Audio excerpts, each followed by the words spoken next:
Maayong adlaw DJ. Itago lang ko sa pangalan nga Rads. Usa ako ka security guard nga na-inlove sa anak sa ako ang amo.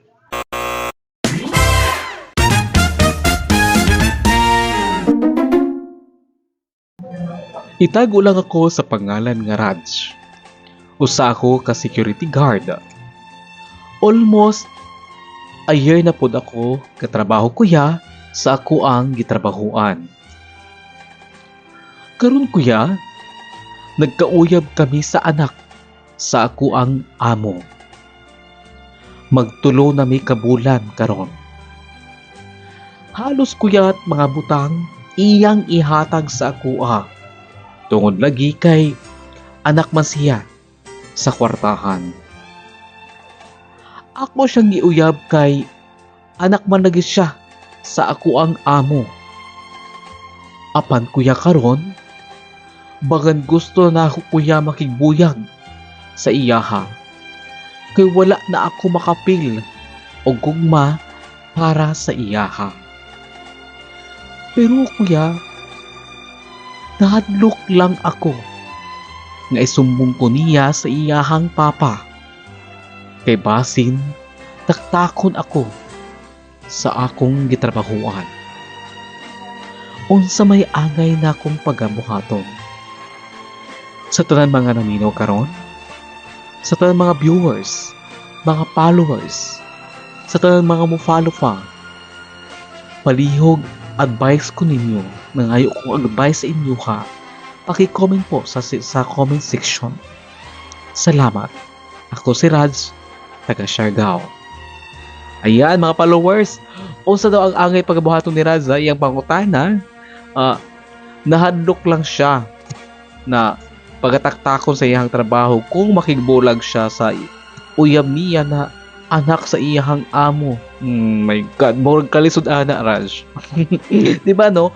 Daghan dili kung ikaw rang Raj ang naay problema ana, sigurado pud ako naay pud makarelate pod sa imuhang sitwasyon pod karon.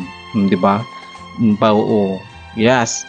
Sa ako lang Raj, no, akong ikasulti sa imuha Raj, advice ko lang to Pakikorek ra kad ako kung mali man galing ako.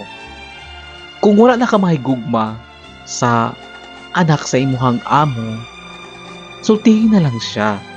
Then, kabalo man ako na masakitan siya, pero mas magana mo gud ng imo isulti sa iyaha na wala na kay feeling sa iyaha. Kung pagataktakon mo siguro ka sa trabaho, tungkol kay napasakitan mo ang anak sa imuhang amo, di na siguro John tarong no, kay di pa laing naman ang trabaho kaysa gugma. Lamang kay malain lamang siguro ang imuhang amo sa imuha tungod kay imong gipatulan o imong gipaasa ang iyang anak. Di ba? Siguro mas magana kung imo siyang pasabton pagtarong. Imo storyon asa pag-una samtang sadyo pa, samtang dili palalim ang inyong relasyon. Di ba? Kaysa kung grabe na kalalim, kay base mo ingon lamang tong imong amo o mo ingon tong babae na gigamit lang nimo siya. Baka ning ana mo gud ang term sa imo pagsabot no na simpre kwartahan na kuan nimo tong sugot na lang ka tagsugot na lang nimo tungod kay kwartahan. Ang baya wala ba ako mahigugma Mario Raj, samtang sayo pa putla na ang inyong utlanan. Di ba? Kaysa naman mulalim. O kung about man mapiktuhan man galing ang imuhang trabaho, pasabta ang imuhang amo. Pero kung unsay may galing ila desisyon, makabalo sila sa imuhang relasyon sa iyang anak, tapos unsay may galing ila desisyon, dawatan na lang. Imo man pod nang tinuyukan. Kay nakabalo ka na mali, nagpadayon ka. Ingana lang ang tamang kuan. Sa mga gusto mag-advise, paki-comment po sa ako ang live naman doon sa akong video Ayan, thank you so much po sa mga gusto magpadala sa inyo mga suliran.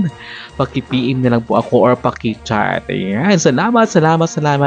God bless.